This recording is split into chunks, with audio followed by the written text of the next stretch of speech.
Buenas tardes. What's going on, everybody? You're locked into the Willie Bobo Show. Thank you for stopping by. I'm your host, Hakeem, known to many as Ox the Light. And today, we're not just talking about a recalibration. We're coming off the heels of Juneteenth, sliding right into Father's Day. That was yesterday. And for these two dates, for Black men in this country, those aren't just dates on a calendar. They are crossroads to our history and our future.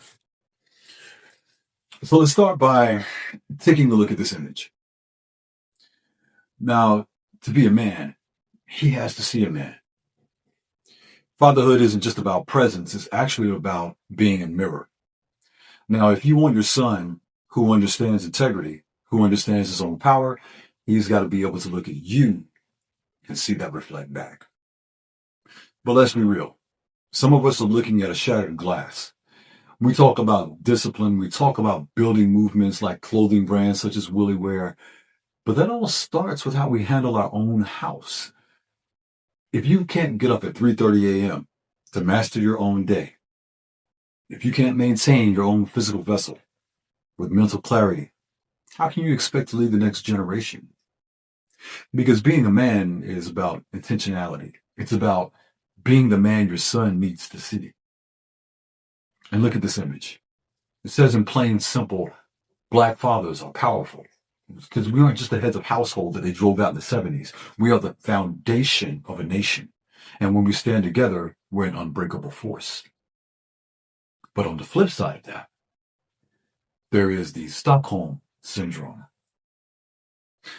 Why is it so hard to be that man? Because we're living under a psychological siege. We're in a state of Stockholm Syndrome, people. We're still playing the same game by their rules and abusing one another, while the real enemies, the ones that have historically dismantled our communities, are allowed to walk free and breathe. Look at that image. Look at the conviction in that image. That's the spirit of the Haitian Revolution. That is a people who realize that the only way to be free is to stop asking permission and start dismantling the chains. Because see, our ancestors didn't worry about being liked or whatever. They just worried about being free. And we got to reclaim that same energy. We got to know the faces who act against us, that stay silent. That ends today. We have to do it as a people. And before we go any further, I need you to lock in with the movement. If what I'm saying is resonating, do me a favor. Like this video, drop a comment below, and hit that subscribe button. If you want to reach me directly for business collaborations or join the conversation, shoot me an email, thewillieboboshow@gmail.com. We got to keep up with everything that we're doing by following a person like me across social media. Of course, you know, my Instagram, my TikTok, my Facebook, and so on. So let's keep that community growing, because right now, I'm not going to front, man. I'm on a motherfucking mission. I want to bring back that Rainbow Coalition on the Deadass. I want to bring it back. Excuse me, guys. I want to bring back that Rainbow Coalition, because unity is not a hashtag, family. It's a tactical necessity. The Rainbow Coalition. You had the Black Panther Party, the Young Lords, the Young Patriots in Chicago, different backgrounds coming to one struggle. They demanded decent housing, free breakfast for our children, and an end to police brutality. That is work. So whether it's writing a grant proposal for this show or building up our own apparel movement, we have to build institutions that serve us. Serve us. We need to stop waiting for the system to give us what we already own. Different colors, one struggle, one power, one people. We got to lead a financial charge. And I have to close today with a message to the Black man, because unity is power. And I really need you to hear me clearly. You cannot love your brother if you don't love yourself first and foremost. It starts with the work that you put in, the fitness, the research, the discipline. It's about being the person who can stand tall in any room. It's time to break the conditioning. Stop looking for the enemy in your brother's eyes. The enemy is the system that thrives on our division. This is the reason why the peace symbol is here. For every father listening, for every man finding his way, it's time to stop the cycle. We're letting those who cause us harm roam free. We're done with the infighting. We're going to have to educate ourselves. We're going to have to organize, and we're going to have to be the men our sons need us to be. This is from the heart. This isn't me scripting something for you. Because see, here's the other thing. A lot of people say we need to stay divided. But I need you to understand what that means. I would love to do nothing more than only stand in complete solidarity with my people and my people only. But here's what I do know. There have been more of my people that have shit on me than people of other races. Any day. Okay? Like I've heard some great people say, I don't pack my pistol thinking about that white man. I don't pack my pistol when I leave the house thinking about the Mexican. I don't pack my pistol when I leave the house thinking about the Asian. I pack my pistol when I leave the house thinking about the black man. That shit's gotta stop.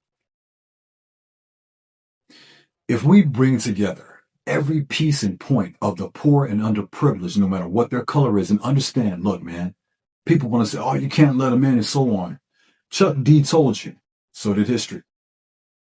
A black hand squeezed on Malcolm X the man. The shooting of Huey Newton from the hand of a nig who pulled the trig. It always happens that way. The Panthers were set up by people that look like us. So how can we actually sit here and say that? Because again, I have had more of my own people shit on me than people of other races. I've had white people that have treated me so motherfucking good, it's insane. I've had Asian motherfuckers that have treated me with mad respect. Hindu motherfuckers, the whole shit. Maybe it's just me. Maybe it's because they really see the God in me. Because the God in me is major and thorough. Because I'm a real motherfucker. But the problem that we got that exists, look at how they run it.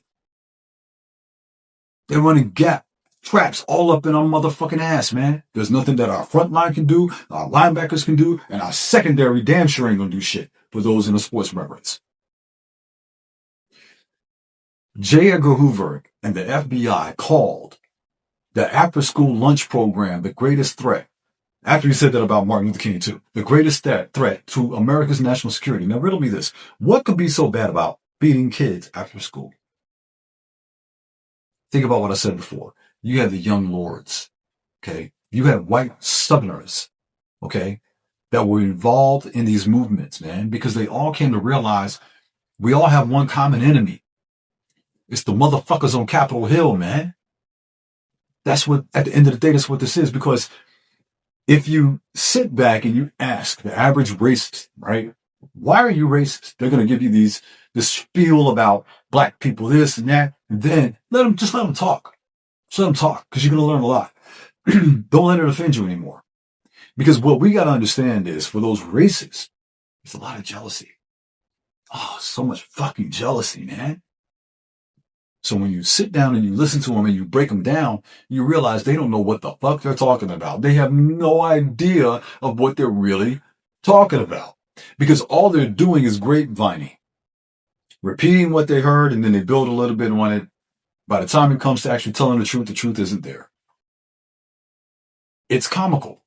It's absolutely comical. I know I'm on a little bit of a rant right now, you guys. But I've had a lot of time to sit back and like really analyze self, man, and think like all this hate that's coming across the internet all the time. You know, this race baiting and hate baiting and all this shit, man. Like, we have to really stop and think, yo. There are plants out there, yo, that are creating all these memes and all this fake news stuff and all this that really gets to people, right? They know what's going to incite you. Okay? We have to quit falling for these things, man, because at the end of the day, the only thing that matters is money for them. Your white ass living in the fucking country that's on food stamps, welfare, can't get the fucking shit that you need. Welcome. Welcome to what we face all the fucking time. Welcome. For you Asian people that are getting what the fuck you deserve, being boycotted because you should know fucking better, motherfucker. Welcome. Because we had to lose our businesses to you. But you still ain't shit in this country because you think you assimilated into whiteness. No, you didn't. You're still brown. At the end of the fucking day, they're still going to crucify your ass the same way to anybody else. Did you think because you got some straight hair and you can, talk like them a little bit, and for most Japanese people, they got straighter noses and so on, did you really think that was the thing, man? No, it's not. You're still a fucking chink. You're still yellow, right? You're still a fucking guap, whatever the fuck they want to call you. The same thing goes with my Latino people. They're still gonna call you a wetback at the end of the fucking day, man. They're gonna call you a spick at the end of the day, man. For my black people that think it's sweet, they're still gonna call you a nigga. They're still gonna call you a chain dragging motherfucker. They're still gonna call you a slave motherfucker. Like what? It doesn't matter what the fuck you do at the end of the day, man. But if we do something at the end of the day, that's when we put fear in the hearts of those who control the masses. Bob said it best. Don't let them fool you or even try to school you. Stop falling for the bait and the hate, y'all. This is the plea to bargain with each other to get it right. Let's take it back to the 60s. Let's take it back to the Rainbow Coalition. Let's take it back to fatherhood before they pushed us out of the apartments in the 70s after they came down with these laws, okay? Let's change the narrative, people. The time is now. And I'm telling you, if we do not beat them at their own game, the thunder is going to clap us and we're not going to be able to get back up. Ox the Light, one love, peace.